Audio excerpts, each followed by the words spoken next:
Good afternoon, good evening, everyone. This is the USMLE Sarthi team, and today we are very excited to have Dr. Saad with us. And as many of you know, he is affiliated with William Beaumont. He's a staff there. Then he's also adjunct faculty at Western Michigan and Grand Valley Hospital. So Beaumont, of course, is very IMG friendly. So we thought we'll spend some time with him and pick his brains on the US clinical experience, the electives, and so on. So welcome, Dr. Saad. And if you want to just give a quick introduction about yourself. Yeah, absolutely. Thank you for having me, Pawan.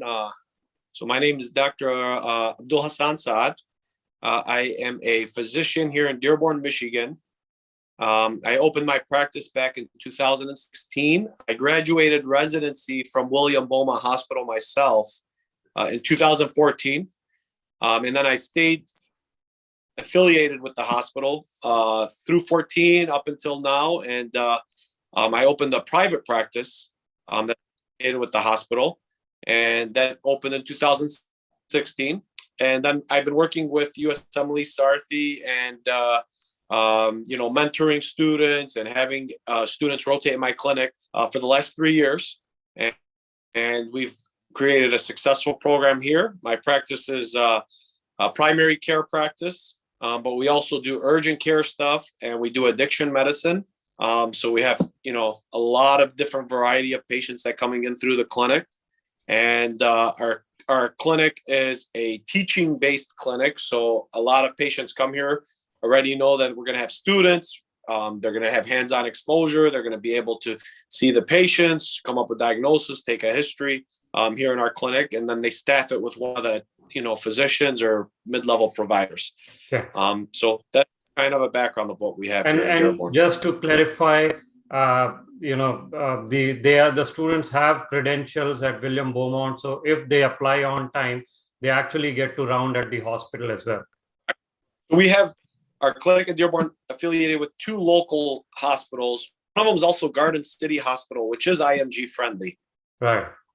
And the other William Beaumont Hospital.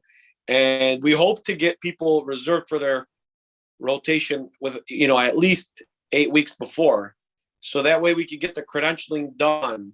So they're able to round in the hospital and, spend some time in the hospital along with being in the clinic. Sometimes we'll wait till the last minute. And the way hospital systems work, especially with COVID, is you got to get credentialed to go inside. And you got to give their credentialing department enough time to get your paperwork done. So if we get enough time with a student, we get them credentialed and we get them into the hospital system as well. Okay. All right. So let's get started with the first question. So as we all know, Dr. Saad, step 1 is going pass fail starting 26 January next year. CS has already been canceled.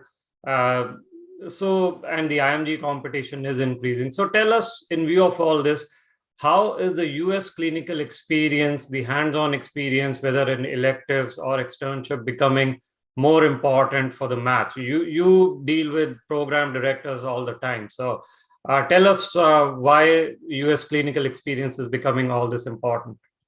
Yeah, that's a great point to note, Pawan. That's a big game changer.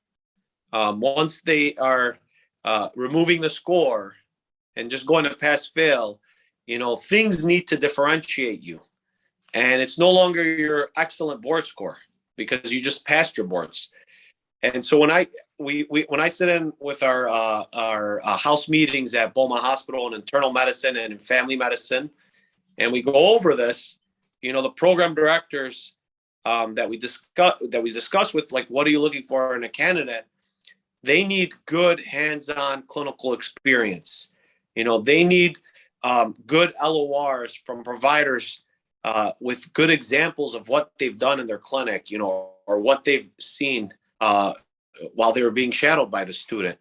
They also need some good, some type of research or some type of project they've worked on that shows that they are in this, and, something to differentiate them from another candidate. That, along with the volunteer experiences that they've been, doing, and a good LORs, are what's going to help push your application up to a program director. because now your board score doesn't matter. Everybody is the same. You passed or you failed. Yep. Yep. All right. So let's take it a step further. So let's say, a student comes to you or any other rotation, right, in their electives. So what type of focus should they have? What should they be looking to get from this experience, whether it's clinical skills, patient interaction, presentation skills? What do you think are the skills the students need to gain to be able to get an excellent LOR? Great question. So my rotations I've set up, I've dedicated a lot of time and effort, and I have a rotation coordinator to make sure we offer the best rotations, anywhere in the country, I would say, for an international medical graduate or a foreign graduate who's trying to get that good American clinical experience. So it breaks up into two parts. We have a telerotation and we have a in-person rotation. And the telerotation came to being last April during the beginning of COVID, when people were no longer able to travel. And we wanted to be able to still allow students to get a good LOR and get good hands-on rotation. So we developed a really nice telerotation, and I'll get into that a little bit later. In regards to our hands-on and what we expect from the student to get that good LOR, at our clinic, we have a lot of volume of patients. We see a lot of pathology, and we expect a lot of independence and good medical knowledge. So you want to go into a rotation, you're not just shadowing in the background waiting to get your LOR. You're going to be assigned an exam room. Inside the exam room, you get your laptop with our EMR opened up. So you have access to the EMR, which is going to go into your LOR stating that you're proficient with such and such EMR system. You're going to be working on all the progress notes for the patients you see.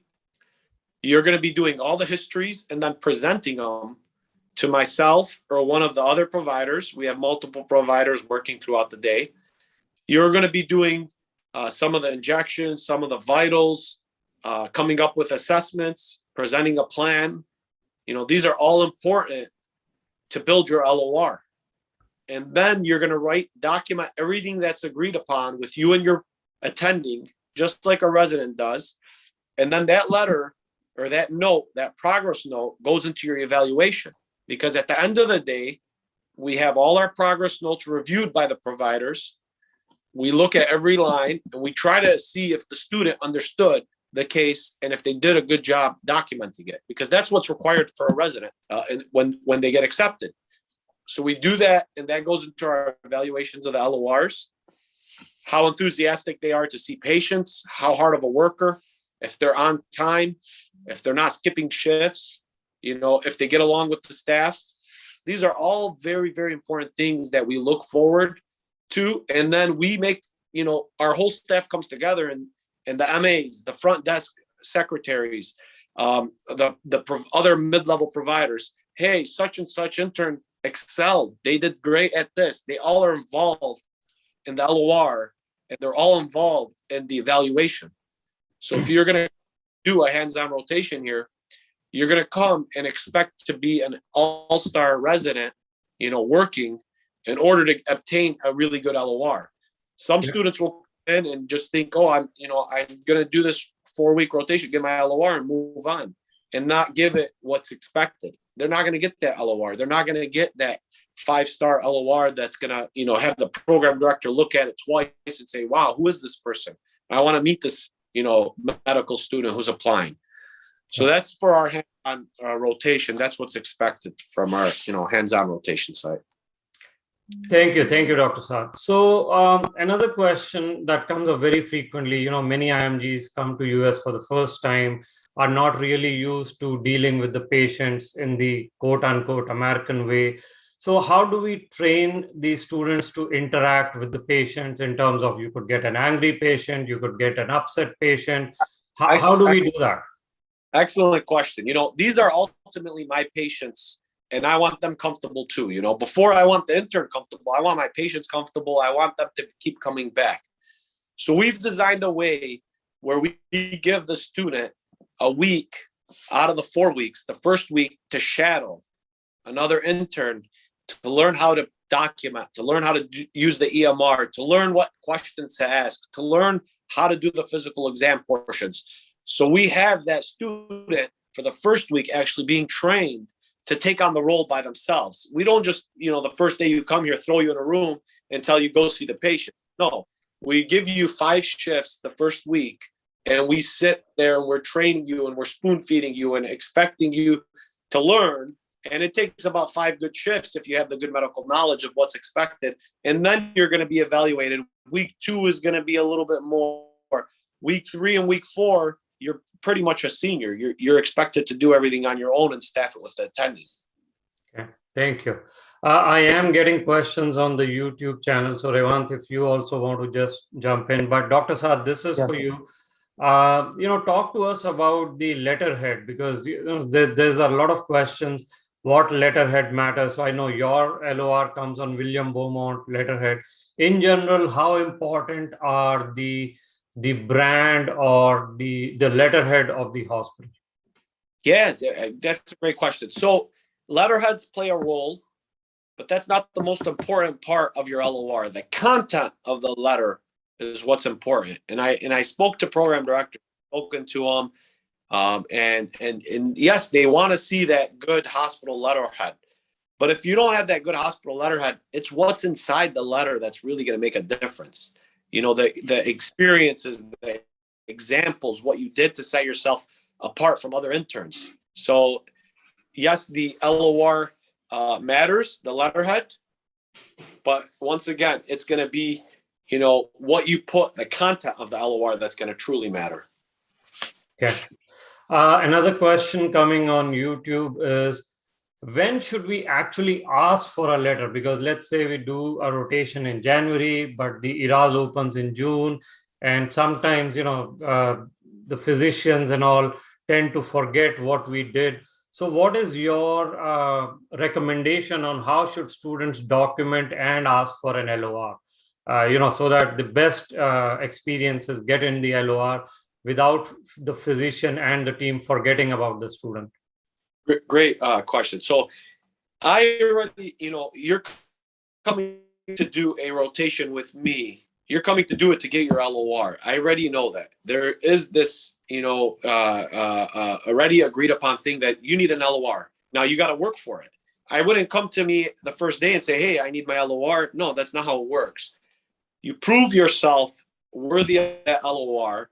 And then your last week, I usually like to do a sit down and talk to you about your rotation, how you experienced and at that point we discussed the LOR. Yes, I want my LOR.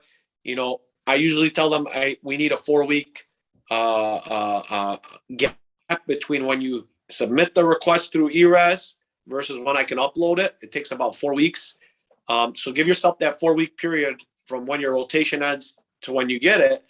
But I wouldn't finish the rotation, wait 6 months, and then contact me and say, hey, can I get my LOR? I would, even if your ERAS is not going to get uploaded till next year, make the commitment, discuss it with me. Let me, while the rotation is still fresh, draft the LOR, get it put in your file. Then when your ERAS is submitted 6 weeks later, upload it at that time, or 6 months later, excuse me. Yep. Okay.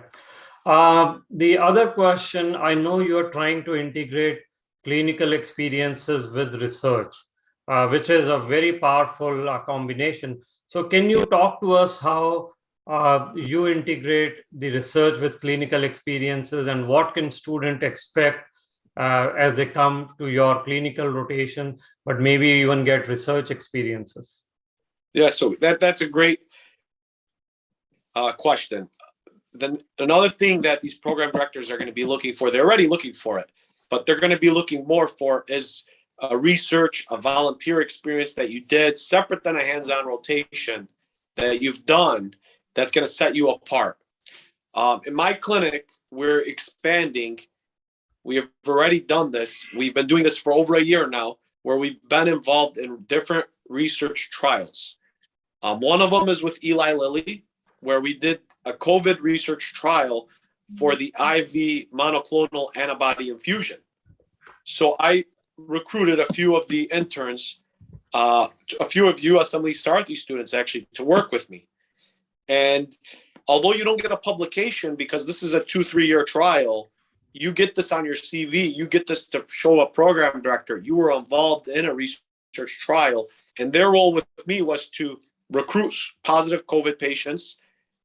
One of the students was actually doing the infusions of the monoclonal antibodies. They were actively involved in collecting data on positive COVID patients who were receiving the monoclonal antibody infusion. So in our clinic, we now currently have 3 different research trials ongoing, and I'm actively recruiting volunteers who are willing to do the 3 to 6 months to work on some volunteer both in the clinic along with some of the research trial, and that'll boost their CV. Yep. So thank you. And by the way, just to repeat, Dr. Saad is looking for volunteers for research. So if you guys are interested, just let us know, ping us on our website or the YouTube channel, and we'll send your CV over to his team, and then he'll interview you. And if you're selected, you can start working on research as well. So, Dr. Saad, just to summarize as we come towards the end of it, and I know you're quite busy, just summarize a day in the life of an intern at your clinic and what all they can expect to learn. Sure. Real quick before I summarize it, just a specific day, the last type of rotation. So we spoke about the in-person hands-on rotation. Yep. We spoke about the research that we have available now. The third type is unique. It's been going on for a year and it's highly successful. And I emphasize this to the students who live outside of the US. It's hard to just, travel. It's hard to get the visa. It's hard to get the hands-on rotation. We have a telerotation that's done kind of like through this Zoom. Mm-hmm. You are in an exam room. You get access to the EMR. You see the patients on your own independently. You talk to the patients. You come up with a diagnosis, you present it to the attending. The only thing you're not doing is any physical contact because you're on a computer monitor, but everything else our tele-interns are fully involved with. They get a fully LOR that explains everything, says how hands-on they were without technically being here. So I want to make sure your students are aware that, you could get a tele-intern, a tele-rotation spot with us. Those fill out quick. Yes. And get a really good hands-on experience without technically being here. So yes. That's very, in terms of a typical day in our clinic, we start around 8:30 a.m. Eastern time. We come in the morning. We have a couple senior interns who be with me for the year who assign you to your room. You get assigned your exam room at around 8:30, 8:45. We work until 5 p.m. We see patients till 5 p.m. We have about a half-hour break in the middle of the day, and we're continuously seeing, patients throughout the day, different pathologies, different presentations, and then we get one special case that we expect our interns to present at their last week of their rotation. They'll present that case, something they've seen in the clinic. They'll give a diagnosis, treatment plan. It's a nice little PowerPoint, and that also will go into LOR as to how that presentation went. Yeah, and just so that all our audience know, last year or this year actually, more than 200 students, Sarthi students, rotated with Dr. Saad. So it is an excellent rotation, and the experience is just fantastic. And it's not just me. I just want to make sure we have life providers. Yes. We have clinical sites, urgent care, family medicine, internal medicine, and addiction medicine at the different sites with the different providers. So LORs can be obtained in any one of those fields. Yep. Well, thank you very much, Dr. Saad. This was very, very helpful. I appreciate your time. And guys, we will take questions now. I know you have a lot of questions. Dr. Saad needs to go. So thank you, Dr. Saad, and we'll be in touch. We'll send you the CVs as we get them. I look forward, this is going to be another successful year. We look forward to working with them. We do help with, we can refer you to a good housing place by our site if you want to do hands-on. A lot of the students, you guys just let us know. Yep. Have a day, Pawan. Thank you. Thank you very much, Dr. Thank you, Dr. Thank you. Dr. All right, guys. So now let's take some questions. That was Dr. Saad. Like I said, very impactful rotation. So I'll go in the order of the questions that have come in. IM is asking, is working as a surgical assistant a hands-on experience? And the answer is yes. If you are applying for surgery or even otherwise, if it's a patient interaction, why not? It is. Joel is asking, with the implementation of VSLO, what can I do if my med school is not enrolled? So, do you know? Yes, sir. Yes, sir. So there are other, so like I even explained in the previous webinar, there are other universities which are open, which are not a part of USLO. You can apply through that, or else you can try our rotations at Sarthi. So you can try the universities which were open, that is UIC, UAB, and UNC. If you can't get a spot, you can't land in a spot out there, you can try with the Sarthi team as well. Okay, thank you, thank you. And I have, we will put out that list of rotations very soon that Revant has worked on. So you will see a comprehensive list of all the rotations, electives, directly to the universities as well as through Sarthi. So in a few days, that list should be ready. We will post it on YouTube as well. So Rajesh, I think we answered your question when to ask for LORs. I think Dr. Saad answered that. View is asking, do the program directors rate USC according to where it was gained, as a university hospital, community hospital, and the clinic? And the answer is yes. It also depends on the quality of experience. So hands-on is more impactful, as opposed to just observership. So for example, if you can get inpatient in a university hospital as an elective, obviously that will be very, very powerful. A lot of times because of COVID, the direct university electives are hard to get. So you just have to balance it. I think 3 to 4 months of USC is still very important. Affiliated clinics are doing a good job, like Dr. Saad's clinic. So, if you can get those, that's fine as well. The next question, for internal medicine residency programs, do program directors, like a doctor with USC in cardiology, gastro, or someone who has 3 months in internal medicine only? So these are all subspecialties of internal medicine. I think that's fine. If you get in cardiology, GI, hemonc, that shouldn't be a problem if you're applying for internal medicine. Yeah. Remember that specialty specific experiences are always very, very good. So if you are applying for pediatrics, try to get pediatrics electives or rotations. If you're trying internal medicine, then internal medicine or internal medicine subspecialty is fine. If you are applying to FM, then primary care can work for both IM and FM. So you got to be a bit smart when you are applying for these rotations. The USC only for medical students, or can graduates also apply? So all Sarthi rotations are open to both the medical students as well as graduates. But yes, of course, the LOR will mention whether it was a elective or an externship. Adel is asking, does working in Canada count towards USC? Unfortunately not. A lot of programs do look for US-based experiences, but the Canadian experience is not a waste. So if you are working in Canada, keep working. Try to get 3 to 4 months in the US between now and the next season.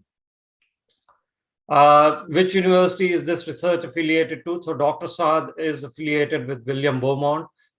This is a community hospital, IMG friendly hospital. And his site is the COVID test site for Eli Lilly and a couple of other providers, as he mentioned.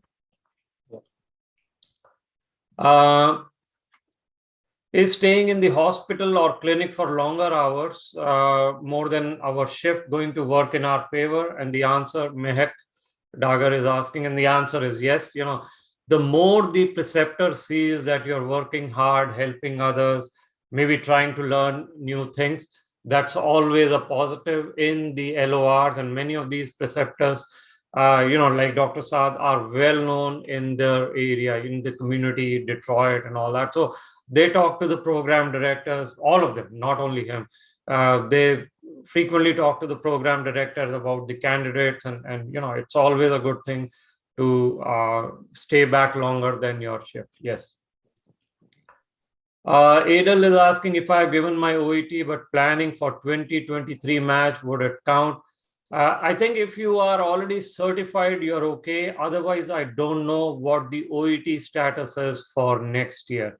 I think ECFMG is still to decide. Revan, do you know what the OET? Yes, sir. So I think ECFMD will come up with a new alternate exam next year. So and also the certification that we obtain through OET is only valid for 1 year if matched. That too only if matched. If not, again, we need to go through the process again. So yes. Okay. So Pavan is asking, can I join Sarthi during step 2 CK? And the answer is yes. But if you're graduating in 2 years, then I think it's a bit early. But yes, we are going to start our tutoring services for the exam as well. If you're graduating in 2 years, then wait till December of the year when you're going to apply. So for example, right now, enrollment for our match is open for those who want to apply in September 2022. This gives us about 10 months to work with you in your match. If you need help with the step 1 or CK, that tutoring we will start in January. Akhil is asking, can I get a waived LOR if I work in July 2022 and apply for 2023 September? The answer is yes. The way to do it is you need to open a MyEras account. So open that account, get the LOR uploaded as a waived LOR, and then roll it over next year. That is the best way. So you need to have an account, get the LOR uploaded, roll it over for the next season. So yes, you will need to spend some money in getting the MyEras account, but I think it's worth it rather than waiting for 2023 and then going back to this physician, whosoever it is, and saying, I need an LOR. By that time, they would have forgotten. Okay. So get the LOR current and then do it. For publications, what counts? So PubMed index counts, Scopus counts, all that, Adel, that you have mentioned is really, really impactful and they count. Post MD and DM from India, does IM residency duration get reduced? The answer is no. If you have a home country residency and you're applying to residency, say in IM, I don't think the duration is reduced. Okay. I think it just makes it easier to get in. So they prefer people with home country residency, but the duration is not reduced. It could reduce in some specialty. For example, we have a couple of students who have nuclear medicine, residency in nuclear medicine from India. They have accepted pre-match offers in the US in nuclear medicine. So their duration has been reduced. I have not seen much in internal medicine. So Syed is asking a very good question. After pass and fail, what should the new applicant do extra for better CV who are studying in med school now? This is an excellent question. All of you will be faced with it in a few months. So understand what works for math, right? Scores will still be important. So in this case now, CK will become a very important. Step 3 can become important, right? So even if you're a recent graduate, they may expect you to take step 3. So that'll become important. Your research experiences are going to get important. The US clinical experience, the more electives, the rotations you have, the LORs, they will become very, very important. So, you will still need the programs as well as the students will need stuff to differentiate yourself, right? So all this can be useful. In fact, your volunteering can become very useful. If you have given back to the community, if you've opened a non-profit with a bunch of friends and helped, poor and others in need. So all those things will become very, very important. Can you throw some light on connections, how to make connections and their value? So the definition of connection in the US is very different from what we hear in India or other parts of the world. It is networking. It is professional networking, right? So how do you build professional networks? You may have worked with physicians as part of your rotations. You must have worked with them maybe in research. So like Dr. Saad was saying, then going to the conferences, leveraging your alumni base. I mean, you have alumni if your college is well known. So your alumni may be in a situation to work with you on research. They may be able to connect with you with other physicians. So anything and everything that can help you in a professional way, to using tools like LinkedIn is a great example. So all this will help you build the network. It is connection doesn't really mean my uncle or aunt or things like that. And a lot of students will match without connection. There is another misconception that USMLE, you can only match with connections. That's not true. When should I join Sarthi for 2023 match for help in CVPS interview? So I think if you join us in November of 2022, December of 2022, that'll be a good time. Sophia is asking, for general surgery as a fresh grad of 2022, should I take the risk and apply for match with step 260 and USCE or go for research electives? So if you have graduated, you cannot do electives. But if you have a couple of months, your scores are great, 260. If you have surgery USCE, I think you can definitely match prelim and advanced. The only way I would recommend you not to apply is if you get a full-time research position in surgery department somewhere, right? So maybe a 1-year position in surgery department that can help you. But otherwise, you have excellent scores, 260 plus, and surgery USC. I think if you do your application well, the PSCV well, you'll stand a good chance in prelim and then the advanced. For post-MD from India, can I get ECFMD certified and write step 3 during interview season? So the best way to do it would be if your step 3 results are declared before you apply. That really helps. But definitely you can take step 3 during the interview season as well. Okay, but ECFMD certification, definitely try to do it before applying. So before 15 September or whatever the date will be for next year. Does clinical assistant count as USCE? Pravin is asking. It depends on what the role you had. What was your responsibility? Was it patient focused or was it just kind of a scribe? So that's the answer to your question. So Syed is asking a question which I think Revant, you can answer. I think Praneeth had also answered. The question is, after 2024 rules, many med schools in India especially will not be registered with ECFMG. What should the students do who are going to graduate after 2024? So from what I understand, Revant, is as long as you start the registration process, you should be fine, right? And then hopefully there will be some agency in India who can get you credentialed with your school credential with World Federation of Medical Education, the WFME, right? But can you explain the process a bit? Yes, sir. So the Form 183 should be begun before itself, before 2024. Okay. So you'll be on a safe side. You need not worry about that if you begin the Form 183 before itself. And also you need to check your medical school in the World Federation of website, because you have to check whether your medical school is ECFMG verified or not. Even that matters. So that should be first checked, and then apply and then get your Form 183 first, and then you are good to go. Okay. And Shushrut is asking, can we sit for step 3 in India? The answer is no. Step 3 is only administered in the US. So you have to come here and do it. What is the disadvantage of getting ECFMG certified in 2022 but applying for 2024 match? There shouldn't be a disadvantage as long as you are clinically current, you have done enough USCE, as long as there are no gaps. If you are certified in 2022, it's a good thing. All right, I think those were the questions we had. So this was great.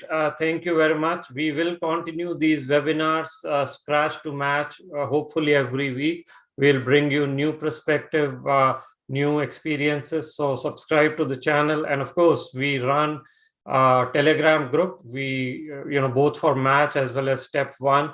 and you should join it for the latest updates and everything you need to know about the match. Maybe last question, Revant, you can take. Yes, how sir. to get Yes, sir. sponsored notes on WDOMS site? I am in the first batch of my college. Do you know? I think you need to contact the college itself. That should initiate that, not us. Okay. You need to contact the college. Okay. All right. Thank you, everyone, and have a good rest